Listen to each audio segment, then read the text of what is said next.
আওয়ামী লীগের উপদেষ্টা পরিষদের সদস্য ও ভোলা ১ আসনের সাবেক সংসদ সদস্য তোফায়েল আহমেদ মারা যাওয়ার সংবাদটি সত্য নয়। তোফায়েল আহমেদ ভালো আছেন বলে জানিয়েছেন তার ভাতিজি শামীমা আক্তার। শনিবার দিবাগত রাত ১টা ৪৫ মিনিটের দিকে বিষয়টি নিশ্চিত করেন তিনি। শামীমা আক্তার বলেন, তোফায়েল আহমেদ চোখ খুলে তাকিয়েছেন, আমরা তার অবস্থা দেখে বাসায় চলে যাচ্ছি। এর আগে শনিবার রাত ৯টার দিকে রাজধানীর পান্থপথের স্কয়ার হাসপাতালে তার মৃত্যুর বিষয়ে গুজব ছড়িয়ে পড়ে। খবর শুনে তোফায়েল আহমেদের স্বজনরা হাসপাতালে ভিড় করেন। তোফায়েল আহমেদ ভোলা ১ আসন থেকে ৯ বার সংসদ সদস্য হয়েছেন।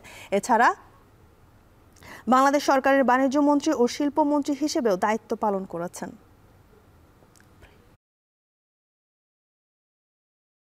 ডাক্তারি ট্রিটমেন্ট ছাড়াই ওনার প্রেশারটা বাড়ছে।